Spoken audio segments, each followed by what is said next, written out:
జీవితంలో ఆస్తులు అంటే చాలా ముఖ్యమైనవి. కానీ ఆస్తులు ఎన్ని రకాలుగా ఉంటాయి? ఏవి స్థిర ఆస్తులు, ఏవి చర ఆస్తులు, మరి వీటి గురించి క్లారిటీగా తెలుసుకుందాం. స్థిర ఆస్తులు అంటే ఇమ్మూవబుల్ ప్రాపర్టీ. ఉదాహరణకు భూమి, ఇల్లు, భవనం, ఫ్లాటు, వ్యవసాయ భూములు, వాణిజ్యం కాంప్లెక్స్ వంటివి.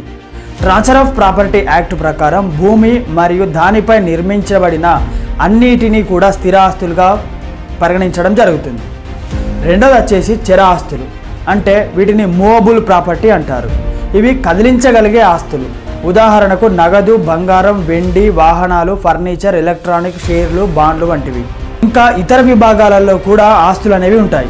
హక్కుల ఆధారంగా ప్రైవేట్ ప్రాపర్టీ అంటే వ్యక్తిగతమైన ఆస్తి, పబ్లిక్ ప్రాపర్టీ అంటే ప్రభుత్వానికి సంబంధించిన ఆస్తి, జాయింట్ ప్రాపర్టీ అనగా కుటుంబం లేదా గ్రూపులకు సంబంధించిన ఆస్తి, ఉపయోగం ఆధారంగా అంటే రెసిడెన్షియల్ ప్రాపర్టీ, ఇల్లు, ఫ్లాటు, కమర్షియల్ ఫ్లాటు ప్రాపర్టీ, దుకాణాలు, షాపింగ్ మాల్స్ వంటివి, ఇండస్ట్రియల్ ప్రాపర్టీ అంటే కర్మాగారాలు, అగ్రికల్చర్ ప్రాపర్టీ అంటే వ్యవసాయానికి అనుగుణంగా ఉండే భూములు.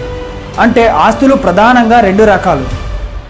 ఒకటి స్థిర ఆస్తి ఇమ్మూవబుల్ ప్రాపర్టీ, రెండు చర ఆస్తి మూవబుల్ ప్రాపర్టీ. వాటి ఉపయోగం యాజమాన్యం ఆధారంగా కూడా క్లాసిఫికేషన్గా మారుతుంది. కాబట్టి ఆస్తుల యొక్క రకాల గురించి స్పష్టమైన అవగాహన ఉండడం అవసరం. ఆస్తుల విషయంలో మీ అభిప్రాయం ఏమిటి?